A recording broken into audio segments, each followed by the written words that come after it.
오늘 나눌 말씀은 요나서를 통해서 성도님들과 요나에 대해 살펴보고자 합니다. 우리가 믿는 우리가 믿고 있는 이 성경에는 많은 믿음의 인물들이 등장을 합니다. 인류의 시초이죠. 죄의 시작인 아담, 또 방주를 또 만들어서 인류를 보존한 노아, 또 이스라엘 민족의 시초가 된 또 아브라함, 또 애굽에서 이스라엘 민족을 탈출시켰던 모세, 또 하나님의 믿음의 왕이었던 다윗과 솔로몬, 또 고난 가운데 자신의 믿음을 지켰던 욥, 또 신약으로 오면 예수님의 12제자 세례 요한, 또 이방인의 사도가 된 바울, 많은 등장인물들이 있습니다. 가장 중요한 주인공은 바로 예수님이시죠. 그렇죠? 모든 성경의 내용들이 또 우리 예수님을 예표하고 있고 또 나타내고 있는 것은 우리 믿는 그리스도인만이 아는 비밀 아닌 비밀이겠죠. 네. 저는 이제 예수님을 제외한 많은 성경 인물들 가운데 유독 이제 마음이 가는 인물이 있습니다. 바로 요나입니다. 요나서에 있는 요나라는 인물을 제가 바라보게 될 때, 또 생각하게 될 때, 이 현재 세상을 살아가고 있는 많은 사람들과 비슷한 사람이구나라는 생각을 하게 되었고, 또 제가 왜 이런 생각을 하게 되었는지 이 요나서를 살펴봄으로 알아보도록 했으면 좋겠습니다. 요나라는 인물은 구약과 신약 이게 4개의 성경 가운데에서 등장을 하게 됩니다. 가장 많이 나오는 것은 요나서겠죠. 요나서의 주인공이니까요. 그리고 그 다음에 나오는 곳이 열왕기하, 그리고 마태복음, 그리고 누가복음, 이렇게 4곳에 나타나고 있습니다. 열왕기하 14장 25절을 보겠습니다.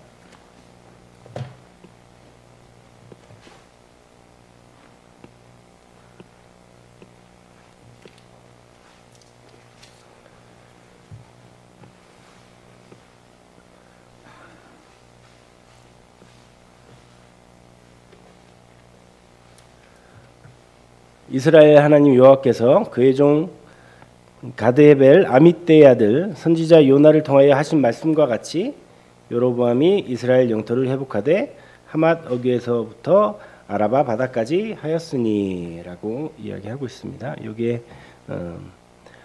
가드헤벨 아미떼의 아들 선지자 요나라고는 사람이 등장을 하게 됩니다. 요나가 그 당시에 예언을 하죠. 이스라엘 영토가 회복되는데 하맛 어귀부터 아라바 바다까지 회복될 것을 예언했다라고 열왕기 하에서 나타나고 있고, 요나서 1장 1절을 보게 되면 여호와의 말씀이 아미떼의 아들 요나에게 이 말이니 이르시되, 여기서도 아미떼의 아들 요나라고 나오고 있습니다. 아미떼의 아들 요나가 북이스라엘의 여로보암 2세 때 선지자로서 활동을 했는데, 당시 유대와 북이스라엘은 외부의 침략을 많이 받고 있었습니다. 그들이 북이스라엘 시초인 여로보암의 뜻을 따라 악을 행하였기 때문에 하나님께서 주의 나라를 통해서 그들을 깨우쳤던 상황이었던 거라고 보시면 될 것 같습니다. 그때에도 이방 신들과 또 우상들을 섬기고 있던 상황이었다고 보시면 될 것 같습니다. 그 당시 북쪽에 아수르라는 나라가 있었는데, 그 나라가 바로 지금의 이란 쪽인가요? 페르시아 쪽에 있는 나라인데, 되게 무자비하기로 소문이 났던 나라였습니다. 사람들도 잔인하게 죽이고 포로들을 막 데려다가 자신들의 곳으로 마음대로 이주시키고 했던 나라였다라고 생각하시면 됩니다. 그 시대 상황을 우리가 살펴보고 다시 요나서 본문으로 돌아가 보도록 하겠습니다. 요나서 1장 2절에서 3절 말씀 보겠습니다. 너는 일어나 저 큰 성읍 니느웨로 가서 그것을 향하여 외치라. 그 악독이 내 앞에 상달되었음이라 하시니라.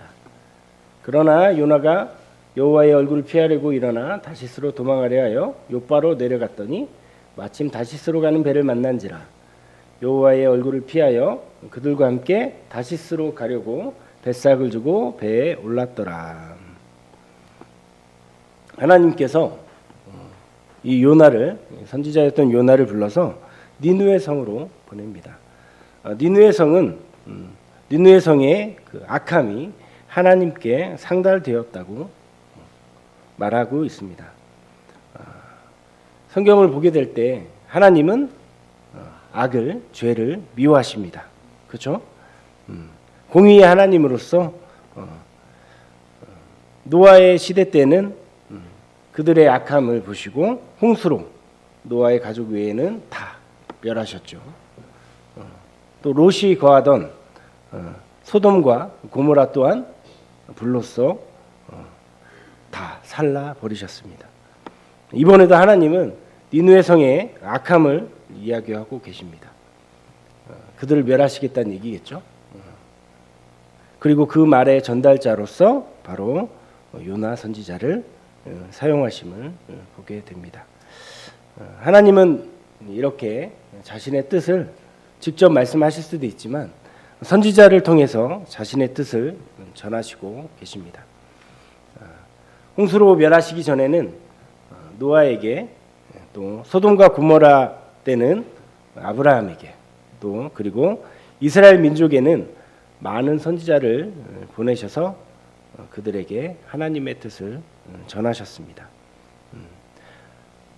하나님은 공의의 하나님이시죠. 그리고 능력의 하나님이시며 자신의 심판을 언제든지 행하실 수 있는 분이십니다. 온 세상의 산과 들과 바다도 하나님 말씀이면 모두 떨고 진동을 합니다. 하나님 말씀대로 이루어지는 것입니다. 말씀으로 천지를 만드신 분이 바로 하나님이시기 때문입니다. 악에 물든 인간들을 그냥 바로 없어져라 하면 없어질 수밖에 없는 분이 바로 하나님이신 겁니다. 근데 왜 이런 하나님이 왜 이런 방법으로 그들에게 하나님의 뜻을 전달하였을까라고 생각해 보게 될 때 저는 말씀을 통해서 바라보게 될 때 그것은 바로 하나님이 우리를 하나님과 같은 형상으로 만드셨기 때문이라고 생각합니다. 그리고 하나님은 우리를 사랑하고 계시고 있기 때문이라고 생각합니다. 사랑하지 않는 존재, 아끼지 않는 존재는 무엇이 되든 어떻게 되든 상관하지 않습니다. 지나가던 차가 사고가 나도 나는 아쉬울 게 없죠. 내 차가 아니니까요. 그죠? 내 차가 사고 나면 되게 안타까울 거 아니에요. 옆에 기스가 조그만 게 하나만 나도 가슴이 떨리고 가슴 아프고 저걸 어떻게 하나 얼마나 아플까 차인데도 그런 생각을 하는 게 사람의 마음일진데 하나님은 자신의 말씀을 통해서 우리 인간을 만드셨고 그 인간을 너무나 사랑하셨기 때문에 함부로 없애실 수 없으셨을 거라 생각이 됩니다.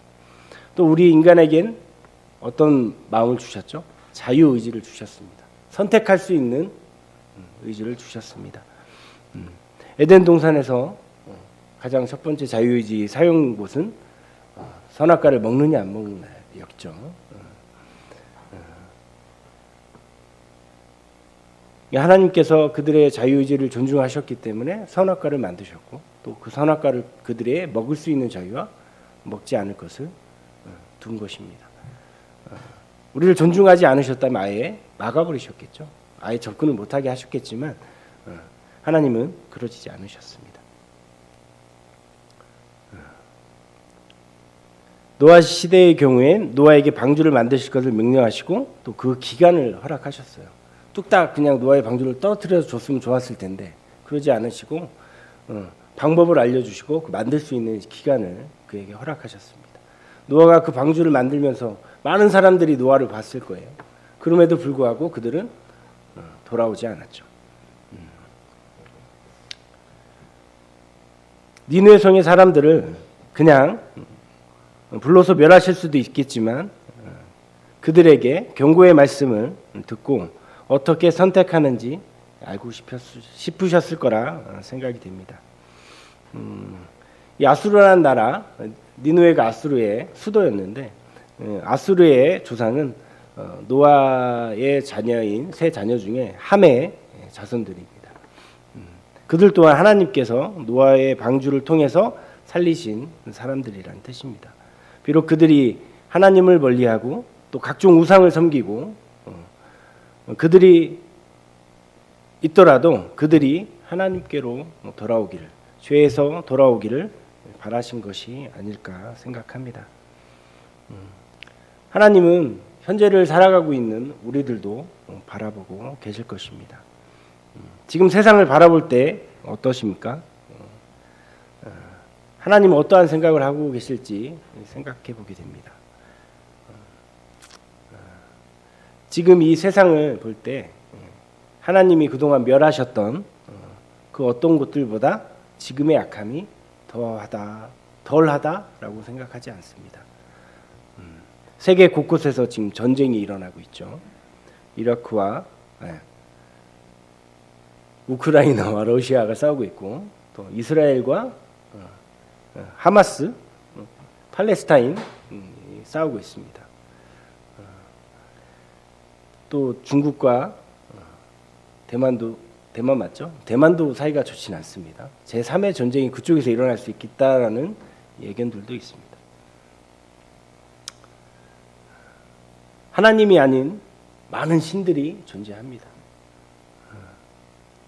또 하나님이 하지 말라던 동성끼리의 상관이라든지 또 하나님을 멀리하며 또 하나님보다 자신을 더 사랑하고 또 돈을 더 사랑하는 시대가 지금 바로 이 시대라고 생각합니다. 바로 말세의 세상을 우리들은 지금 현재 살아가고 있습니다. 하나님은 이 세상을 어떻게 하실까요? 공의 하나님께서는 분명히 이 세상을 멸하려 하실 것입니다. 요나의 이름 뜻을 보면 비둘기라는 뜻이 있습니다. 비둘기는 전령, 전달자라는 뜻이 있는 동물로 많이 예표됩니다. 노아의 홍수 때도 세상에 물이 빠졌을 때 나뭇잎을 이 이파리를 물고 와서 물이 빠졌음을 또 알려준 것이 바로 비둘기였습니다. 그런 요나를 하나님이 선지자로서 부르셨던 것입니다. 전달자로서 하나님의 뜻을 전달하는 전달자로서 요나를 부르신 것입니다. 근데 놀랍게도 요나는 하나님의 명령을 피하여 도망하는 모습을 보여줍니다. 다시스라는 곳으로 도망하려고 합니다. 그 당시 다시스는 이스라엘 봤을 때 하나님이 말씀하셨던 니느웨 성의 반대편입니다. 반대편 끝이라고 생각하시면 될 것 같아요. 그 끝으로 도망하려고 요빠라는 항구로 도망을 하게 됩니다. 때마침 또 다시스로 가는 배를 만나게 되죠. 그는 왜 하나님의 명령을 피해서 또 하나님의 얼굴을 피하려고 했을까요? 열왕기상 14장 25절 조금 전에 말씀을 봤었죠. 요나가 예언을 했다고 합니다. 이스라엘이 하맛 어귀에서부터 아라바 바다까지 영포를 회복하리라 라는 예언을 합니다. 반면 그 당시에 같이 활동했던 선지자가 있는데 바로 아모스 선지자라는 선지자가 있습니다. 그 반대의 예언을 하게 되는데 아모스 6장 14절 보도록 하겠습니다. 만군의 하나님 여호와의 말씀이니라. 이스라엘 족속아, 내가 한 나라를 일으켜 너희를 치리니 그들이 하맛 어귀에서부터 아라바 시내까지 너희를 학대하리라 하셨느니라. 위에 이 북이스라엘이 아수르에 의해서 한 나라에, 바로 아수르죠. 아수르에 의해서 멸망할 것이라는 예언을 한 것입니다. 요나는 북이스라엘의 확장을, 또 아모스는 북이스라엘의 멸망을 예언한 선지자인 것이죠. 요나는 하나님의 선지자로서 하나님께서 앞으로 어떻게 북이스라엘 나라를, 이스라엘이라는 민족을 경영하실 건지 알고 있었다라고 생각이 됩니다. 하나님께서는 아수르라는 나라를 사용해서 북이스라엘을 멸망시키시죠. 그런 아수르의 수도가 바로 니느웨 성이었습니다. 그곳으로 자신을 보내서 그들에게 명하라, 하나님 말씀을 정하라라고 했을 때 요나는 어떤 마음이었을까 생각해봤을 때 자신들의 나라를 망하게 할 것이고, 또 현재에도 자신들의 나라를 침략하는 나라, 그 나라를 생각하게 될 때 그 나라가 멸망하기를 바라는 마음이 있지 않았을까라는 생각을 하게 됩니다. 과거에 하나님께서 행하신 역사를 바라보게 될 때 충분히 가능할 것이라 생각했을 것입니다. 그가 가서 하나님의 말씀을 전했을 때 그들이 돌이키면 안 되잖아요. 그가 생각했을 때 거기는 요나에게는 그들은 바로 원수랑 마찬가지인데, 그 원수가 잘 되는 꼴은 보지 못하잖아요. 그죠? 오늘 아침에 뉴스를 봤는데 이란의 대통령이, 이란 맞죠? 이란의 대통령이 헬기를 타고 가다가 떨어져서 죽었다고 합니다.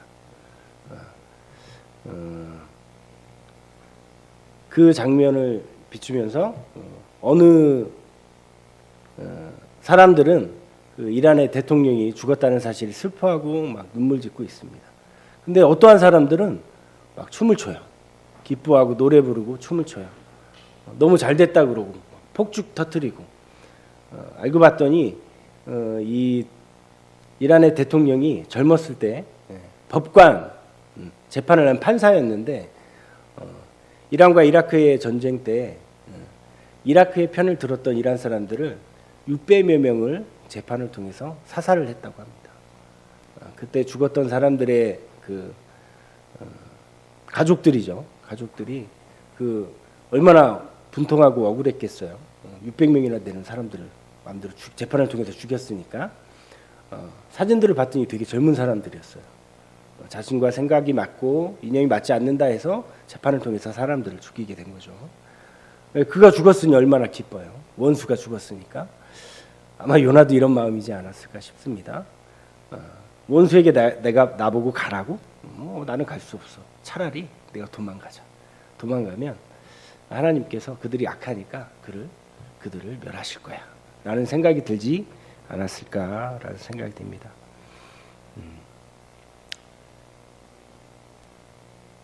자신이 니느웨 성에 가서 하나님의 명령을 전하지 않으면 그들의 악행으로 말미암아 망하기를 그는 바라지 않았을까라고 생각을 하게 됩니다. 일부 사람들은 요나를 거짓 선지자 또는 어리석은 자, 하나님의 말씀을 어긴 생각 없는 자라고 생각할 수도 있죠. 근데 저는 한편으로 봤을 때 요나는 이스라엘 민족을 정말로 사랑했던 선지자가 아니었을까라고도 생각을 합니다. 그는 자신이 어떻게 되더라도 자신의 나라, 민족을 살리려고 하는 자였다고 생각이 됩니다. 사람의 우리 인간의 관점에서 보면 애국자라 할 수도 있고 애민자라 할 수 있고, 우리나라 옛날에 일제 강점기 시대의 독립군이라고 생각할 수도 있겠죠.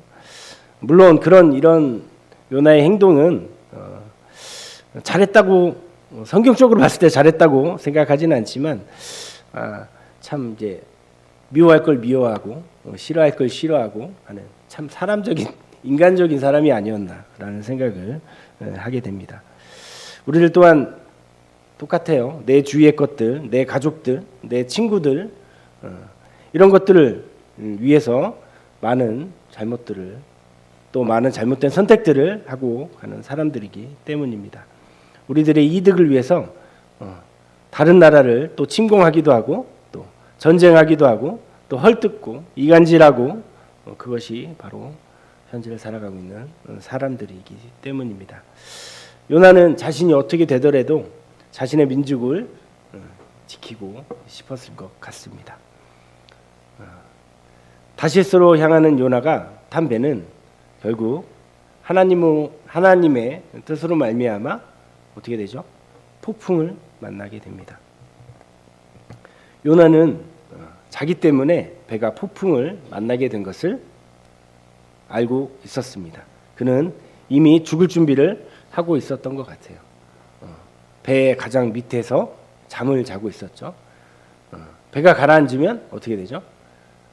그나마 위쪽에 있으면 뛰어내려서 살 수가 있어요. 근데 배 밑에 있으면 가라앉으면 나올 수가 없게 되죠. 배 맨 밑에서 잠을 자고 있었습니다. 세월호인가요?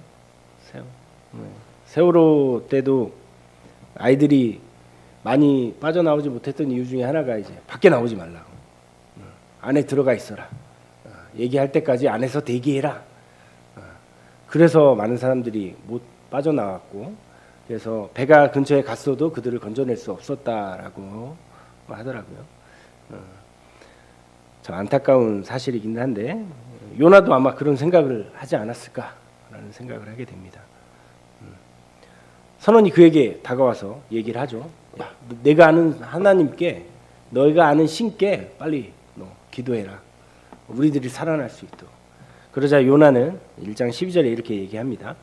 나를 들어 바다에 던지라. 그리하면 바다가 너희를 위하여 잔잔하리라.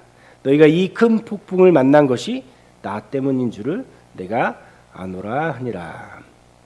자신을 바다에 버리면, 그래서 자기가 죽게 되면 배 안의 사람들도 살리고 또 니느웨 성도 멸망하고 자신의 민족을 살릴 수 있을 것이라 생각한 것이 아닐까 합니다. 사람의 생각이 아무리 깊어도 그죠? 하나님의 뜻을 헤아릴 수는 없죠. 자신이 아무리 노력해도 또 자신이 아무리 희생을 하더라도 무엇을 하려고 할 때 할 수 있다라고 생각을 하죠. 근데 때로는 이런 생각들이 또 맞고 훌륭하다라고 생각할 수도 있어요. 요나의 이 얘기를 듣고 선원들은 바로 요나를 바다에 던져버렸을까요? 아니죠. 13절에 보면 선원들도 자신의 노력, 13절 보게 되면 그러나 그 사람들이 힘써 노를 저어 배를 육지로 돌리고자 하다가 바다가 그들을 향하여 점점 더 흉용함으로 능히 못한지라. 이 선원들도 자신의 노력으로 노를 저어서 배를 폭풍에서 건지려고 합니다. 그러나 그들은 그 폭풍을 벗어날 수 없었습니다. 우리 사람들의 운명도 마찬가지라고 생각합니다. 우리들 또한 이 죄악의 폭풍 가운데 아무리 노를 저으려 해도 우리는 그것을 벗어날 수 없음을 또 생각하게 됩니다. 죄의 삭은 사망이요 또 그 이후에 심판이 있으리라.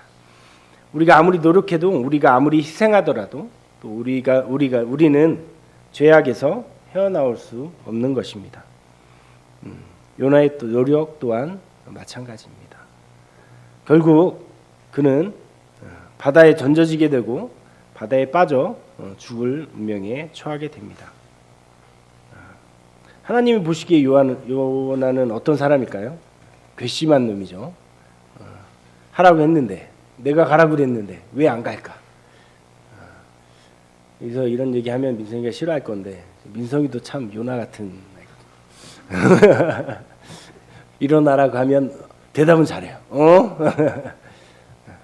안 하죠. 한 3번까지 얘기했을 때 안 들으면 이제 화가 납니다. 그죠? 한 번에 화는 내지는 않아요, 절대. 3번까지 얘기해도 말을 안 들으면 화가 나죠. 참 괘씸한 생각이 듭니다. 왜 내 말을 듣지 않을까? 그죠? 말 한 번 말할 때 들으면 얼마나 좋아요, 그죠? 화도 안 나고 서로 기분도 좋을 텐데. 이게 바로 사람이죠. 하나님의 음성을, 하나님의 명령을 받은 자로서 하나님의 뜻을 저버린 자이기 때문입니다. 하지만 하나님은 참 놀라우시죠. 그런 요나를 하나님은 죽음 가운데서도 구원의 손길을 그에게 보내심을 보게 됩니다. 바로 물고기를 준비하셔서 요나를 그 죽음 가운데서 구원하셨다 하신 것입니다. 이때 그 물고기가 뭔지는 모르겠습니다. 성경에 나와 있지 않으니까요. 그 주위에 큰 상어다, 고래다, 많은 얘기들이 있는데 물고기입니다. 큰 물고기. 큰 물고기를 통해서 요나를 삼키게 해서 물속에서 건지게 됩니다. 요나는 물고기 뱃속에서 3일 밤낮을 보내며 하나님께 기도를 합니다. 자신이 물속에서 빠지는 죽어가는 동안에도 그는 하나님을 바라보았다고 말합니다. 하나님께 기도하였다 합니다. 그의 기도가 하나님께 다 하나님께서 그를 구원하셨다 합니다. 요나서 2장 9절을 보게 되면 나는 감사하는 목소리로 주께 제사를 드리며 나의 소원을 주께 갚겠나이다. 구원은 여호와께 속하였나이다. 구원받은 우리의 삶이 앞으로 어떻게 해야 할지 그는 대신해서 고백해 주고 있는 것 같습니다. 나는 감사하는 목소리로 주께 제사를 드리며 나의 소원을 주께 갚겠나이다.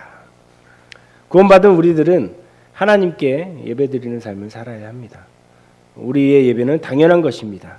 그 은혜를 하나님께서 원하시는 삶으로 갚아가는 것이 바로 우리의 당연한 삶인 것입니다. 우리를 위해 죽으시고 부활하신 예수님을 기억하는 것, 바로 우리의 예배의 삶인 것입니다. 로마서 12장 1절 그러므로 형제들아 내가 하나님의 모든 자비하심으로 너희를 권하노니 너희 몸을 하나님이 기뻐하시는 거룩한 산 제물로 드리라. 이는 너희가 드릴 영적 예배니라. 구원받은 이후에 우리의 삶을 통해서 하나님이 영광 받으실 수 있게 하는 것이 바로 우리의 영적 예배라고 생각합니다. 요나를 선원들이 물에 던지고 나서 바다가 잠잠해지자 선원들은 우리 여호와 하나님을 크게 두려워하고 여호와 하나님께 제물로 드리고 또 성원을 하였던 것을 우리 성경을 통해 볼 수가 있습니다. 그들이 그랬던 것처럼 우리를 통해서 하나님과 예수님을 또 하나님과 예수님을 알지 못하는 자들에게 공의와 사랑의 하나님을 또 그 예수님을 알게 하는 것이 우리의 사명이 아닐까 합니다. 물고기 뱃속에서 요나는 사흘을 지나게 됩니다. 어렸을 때는 이 사흘이 4일인 줄 알았어요. 사흘. 근데 알고 보니까 사흘 나흘이더라고요. 옛날 말로 한국말이죠. 한국말 숫자를 사흘 하루 이틀 사흘 나흘 이렇게 3일을 뜻하는 거죠. 이 부분은 예수님께서 인용한 내용입니다. 마태복음 12장 38절에서 41절, 또 누가복음 11장 29절에서 31절 말씀에 악한 세대가 표적을 구하나 예수님께서 보일 표적은 요나의 표적밖에 없다고 말씀하고 있습니다. 요나가 물고기 뱃속에서 사흘을 지냈던 것처럼 예수님께서는 무덤에서 사흘을 보내시고 부활을 하시겠다라는 말씀을 비유적으로 말씀하신 것이죠. 우리 사람들은 죽음을 이길 수 있나요? 아무도 죽음을 이길 수 없습니다. 죽으면 영혼은 음부에 가고 육신은 썩어서 없어질 것입니다. 하나님의 마지막 심판에서 사탄과 함께 불못에 던져질 운명에 처인 것이 바로 우리 인간들입니다. 저희들도 같은 운명이었죠. 그렇죠? 과거형입니다. 하지만 하나님의 아들이신 예수님만이 우리들을 죽음 가운데서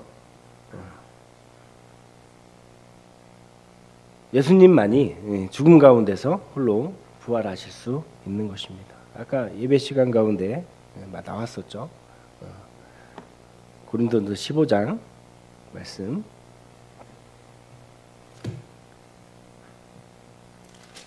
15장 20절 그러나 이제 그리스도께서 죽은 자 가운데서 다시 살아나사 잠자는 자들의 첫 열매가 되셨도다.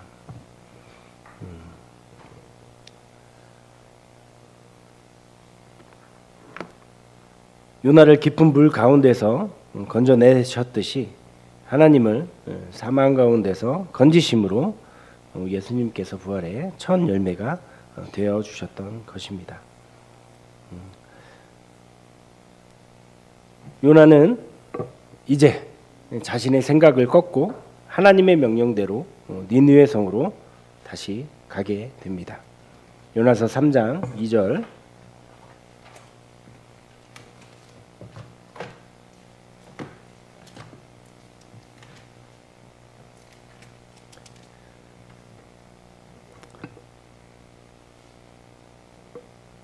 일어나 저 큰 성읍 니느웨로 가서 내가 내게 명한 바를 그들에게 선포하라 하신지라. 요나는 하나님의 얼굴을 피해서 갈 수 없음을 바로 알게 되었죠. 우리는 피할 수 있을 거라 생각하죠. 우리가 아무리 어두운 곳에서 은밀한 곳에서 있더라도 행동하더라도 우리는 하나님의 눈을 피할 수 없는 자들입니다. 하나님이 말씀하시면 우리는 따라야 합니다. 우리가 하나님의 말씀을 보고 믿으며 행하는 것이 바로 하나님의 명령을 따르는 삶이 아닐까 생각을 합니다. 그런데 가긴 갔습니다. 요나가 니느웨에 가긴 갔습니다. 그러나 요나를 불굴에 청개구리가 아닌가라는 생각도 듭니다. 그러나 하나님의 말씀대로 니느웨 성에 가긴 갑니다. 니느웨 성은 성인이 3일간 걸어야 횡단할 수 있는 정도의 크기의 성이었습니다.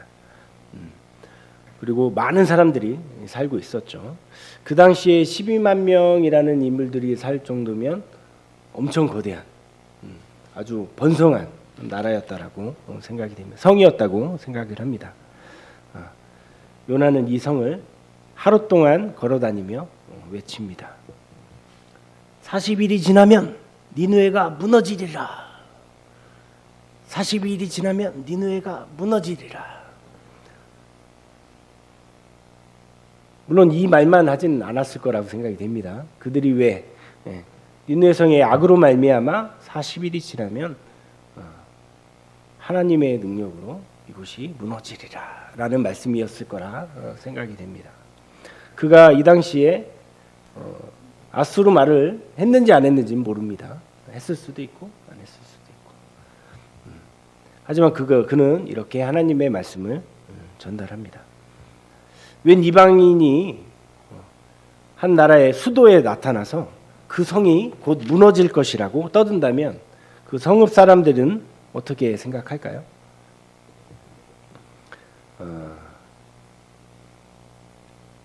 제가 이제 하나님을 알고 있을 때지만 좀 예전이에요. 요즘에는 안 그런 모습을 잘 보기는 어려운데 역이나 광장이나 노상에서 사람들이 많은 곳에서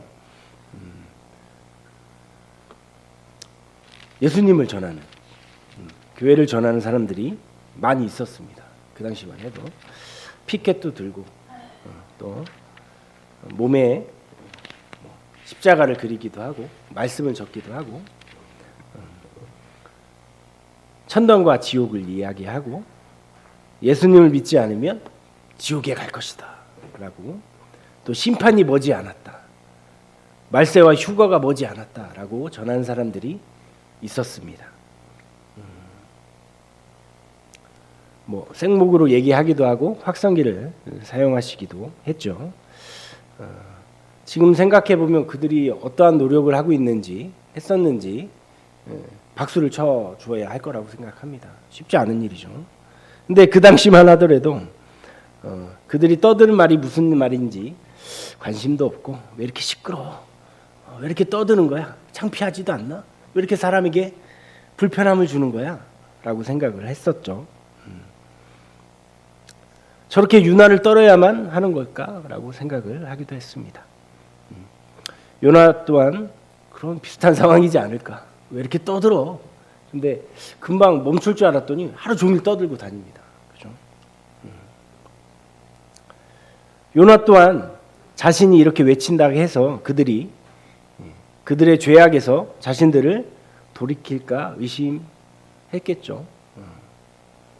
그러나 우리 하나님의 역사는 항상 우리의 생각과 다르게 나타납니다. 그 수많은 사람들이 하나님을 믿고 또 금식하고 또 베옷을 입고 자신들의 죄를 회개합니다. 아수르의 왕 또한 같은 모습으로 제위에 앉아서 하나님께 자신들에게 내릴 재앙을 돌이키시길 부르짖는 것을 보게 됩니다. 하나님은 회개하는 자를 용서하시고 살리시는 분이십니다. 하루의 말씀의 전파가 12만 명의 목숨을 구한 것입니다. 하나님이 요나를 니느웨로 보내신 목적이시겠죠. 이에 요나는 어떠했을까요? 12만 명의 목숨을 구하였다고 기뻐하며 춤을 췄을까요? 그렇지 않죠.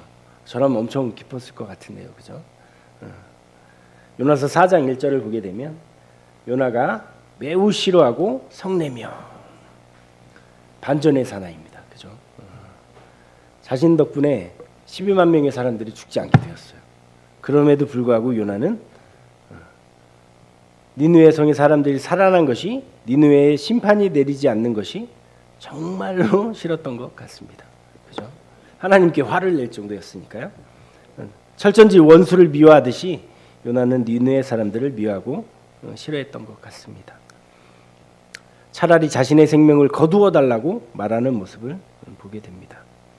내가 살아 이 두 눈으로 눈에 흙이 들어가기 전에 내가 너를 다시 보지 않으리라 라는 말과 똑같죠. 자신을 물속에서 건져내신 하나님께 요나는 어떻게 했죠? 감사하고 기도하고 앞으로의 삶을 하나님께 드리겠습니다. 선언을 합니다. 그가 했던 자신의 말을 이미 잃어버린 것입니다. 3장 2장 9절 보면 나는 감사하는 목소리로 주께 제사를 드리며 나의 선을 주께 갚겠나이다. 이후에 구원은 여호와께 속하였나이다. 여호와는 구원하시는 분이십니다. 살리시는 분이십니다. 자신이 고백했던 말이에요. 그럼에도 불구하고 그는 그 사실을 잊어버린 것 같습니다. 하나님은 방덩쿨을 통해서 하나님께서 심판의 하나님만이 아니라 공의의 하나님만이 아니라 바로 사랑의 구원의 하나님이심을 요나에게 일깨워 주시며 요나서는 끝나게 됩니다. 이 요나서의 요나를 우리가 바라보게 될 때 참 우리네 인생과 같다라고 앞에도 말씀드렸듯이 생각을 하게 됩니다. 자신의 생각과 주관만이 맞다고 생각하고 또 자신의 뜻대로 세상을 생각하고 또 하나님의 명령에 순종하지도 않고 자기 뜻대로 되지 않으면 성내고 화내고 불평하고 낙심하는 우리네의 인생과 참 비슷하다라고 생각이 됩니다. 요나는 하나님께서 왜 그를 니느웨로 보내셨는지 깊게 생각하지 않았던 것 같습니다. 하나님의 의도보다 자신의 생각을 더 중하게 여긴 자였던 것 같습니다. 우리는 그러지 말아야겠죠. 요한복음 3장 16절 오늘 말씀 예배 시간에 읽었던 말씀인데 하나님이 세상을 이처럼 사랑하사 독생자를 주셨으니 이는 그를 믿는 자마다 멸망하지 않고 영생을 얻게 하려 하심이라. 하나님이 그 아들을 세상에 보내신 것은 세상을 심판하려 하심이 아니요 그로 말미암아 세상이 구원을 받게 하려 하심이라. 요나서의 요나를 보게 될 때 우리들은 예수님을 많이 떠올리게 됩니다. 또 니느웨는 죄악된 세상을 또 우리 인간들을 또 예표한다고 생각합니다. 요나가 니느웨 백성들을 살리기 위해서 선택되었던 것처럼 예수님 또한 하나님의 아들로서 하나님의 어린 양으로서 이 땅 가운데 오셨습니다. 풍랑 속 배의 선원들을 위해 살리기 위해 자신을 물속에 던지라고 얘기했던 요나처럼 그 선원들에게 던져졌던 요나처럼 자신이 구원할 왕으로서 오신 백성들에게 이끌려서 십자가에 못 박혀 매달리신 예수님을 생각하게 됩니다. 요나가 물고기 뱃속에서 3일을 보내고 무태에 돌아왔듯이 우리 예수님은 죽고 장사된 지 사흘 만에 제자들에게 나타나셨습니다. 요나가 니느웨 성에서 하나님의 명령을 외쳤듯이 주님은 우리에게 성경을 통해서 우리에게 외치고 계십니다. 아직까지 외치고 계십니다. 요나의 외침을 통해 니느웨의 왕과 백성이 살림을 받았듯이 예수님의 죽으심으로 말미암아 피 흘리심으로 말미암아 우리가 나음을 입었음을 생각하게 됩니다. 요나는 성경적으로 바라보게 될 때 착하고 정직하고 선한 선지자는 아닌 것 같습니다. 하지만 요나를 본받으라고 얘기하고 싶진 않습니다.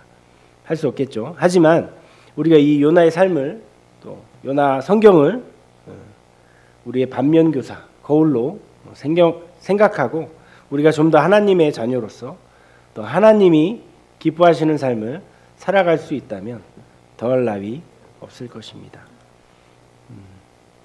마태복음 28장 20절에 그러므로 너희는 가서 모든 민족을 제자로 삼아 아버지와 아들과 성령의 이름으로 세례를 베풀고 내가 너희에게 분부한 모든 것을 가르쳐 지키게 하라. 볼지어다 내가 세상 끝날까지 너희와 함께 항상 함께 있으리라 하시니라. 아까 제가 찬양을 드렸는데 주님 말씀하시면이라는 찬양이에요. 요나는 하나님이 말씀하신 거에 반대로 했지만 우리들은 달라야 할 것이라고 생각합니다. 주님이 말씀하신 대로 우리들이 해야 할 사명들이 있다라고 생각합니다. 이 나그네 삶 가운데 우리들이 해야 할 일은 하나님께서 이 땅 가운데 예수 그리스도를 왜 보내셨는지 우리를 심판하려 하심이 아니라 그 아들 예수 그리스도를 통해서 우리를 구원하시려 하신다는 사실을 전하는 것이 선포하는 것이 바로 우리들의 하나님이 원하시는 뜻이 아닐까라는 생각을 합니다. 모든 민족을 제자로 삼으라고 얘기하고 있습니다. 세례를 주고 가르쳐 지키라 말씀하십니다. 그런 우리들과 예수님께서 함께 하신다 말씀하십니다.